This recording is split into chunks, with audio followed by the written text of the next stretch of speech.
Hey real estate investors, today let's talk about why I do investing and give you an example of exactly what happened in one of my not so good deals, but you decide.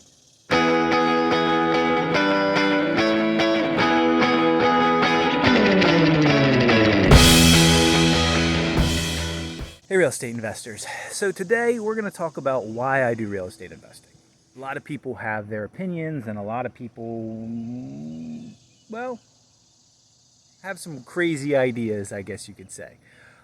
But in the grand scheme of things, I want to show you an example of just a simple deal that I did, and I'll show you why I did it and what happened over the years. So, I bought a property in Memphis, Tennessee, about 5 years ago for $67,000. This property was turnkey. It was ready. It was rehabbed when I bought it. It was ready to go. So it cost me about a little less than $18,000 to get in on the deal. Pretty simple, pretty low down payment. The rent was pretty poor, and I would say over the years, because I pretty much ended up financing 100% of it to buy the property. Some people would think that's crazy, but in the grand scheme of things, it wasn't too bad. We had a tenant in there the whole time, never moved out. So number one, that was a great, and they don't always happen that way, but that was a pretty good deal.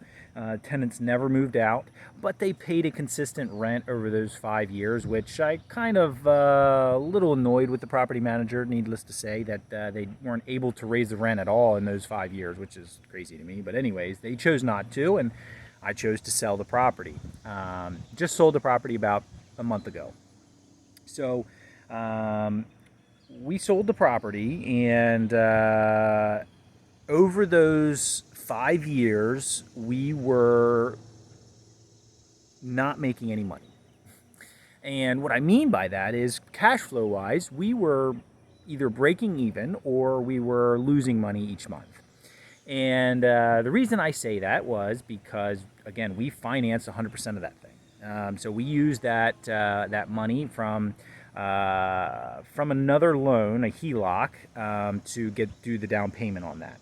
So once we had all of that, we were paying a higher interest rate on it and so forth, and we slowly paid it. We're paying this thing down. Just like with the cash flow side of things, which in this case, we used all the cash flow, and so it was costing us maybe a little bit to breaking even. After 5 years, we sold this thing for $91,000, and the reason we sold it was because of it was costing us money each month, and we had a better deal. We did pay off that second mortgage, and we were pretty much cash flowing then at the last couple months there, but we felt like we could put that money into better use and buy a little bit better property, something that pays a lot better in rent, and we know a little bit more about. People say you should invest in the stock market, and you should invest your money because cash is worthless. And one of the things why do I invest in real estate? Well, it's because I get to sit here on a Friday morning and enjoy what the scenery behind me and enjoy life in general. But number two is that financial freedom that it can provide.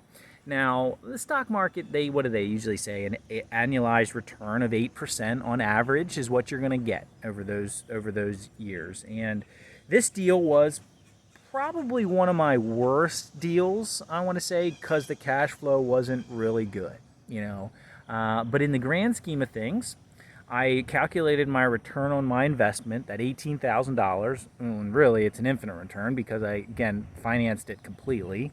But let's just say I put in $18,000 on this, and so it cost me $18,000 on this. So we had after the 5 years, we had a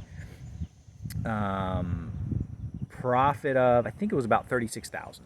So we a little over doubled our money, about 100. I think the actual over those 5 years is 122%.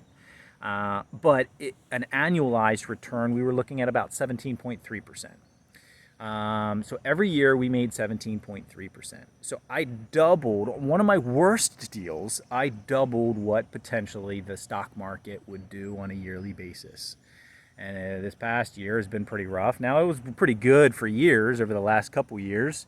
But for the grand scheme of things here, 17% year over year on that investment of that simple $18,000 made me, a good return. Now I'm going to get a better return. I'm going to use that money wisely, and we're going to get a better return on that. But it just goes to show, just because you're buying a turnkey property, I should say, there's know your investments and know your investment strategies.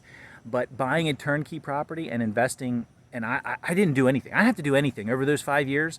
We didn't do any upgrades to the property. We didn't change anything to the property. We basically just sat on it and did nothing and collect. The property manager did all the work. Property manager did everything. They bought the property from me at value there, and I was very pleased with them. So shout out to Mid-South, they're down there in Tennessee. But in the grand scheme of things, buying a turnkey property, some people don't want to do that, is a very simple way, it's not as easy as the stock market, because you can just stick your money in there and you're good to go. But in this world, this really just makes a lot of sense. I doubled what 8% is. It was minimal work. So think about it. Think about what that can do for you. In your finances, times that by, if you have $100,000 and you're doing that, if you have more than that, just think about that return on investment and what that potentially could do for you. So if you're interested in learning more, how do I do it? How do I buy the best property, and what does that look like? Because it's not always about buying the best property that cash flows on paper, or a property that cash flows every month. Maybe that thing barely cash flows and you break even every month. But at the end of the day, I made 17% year over year on that property. So just think about that. That's why I do investing. You want to learn more about investing and how to do it, and what properties to buy, and how can I maximize that, and how can I maximize my investment without having to put too much time into it. I can show you how to do that. So love to help you. If you have any questions, reach out to the Peak Asset team. So keep on investing.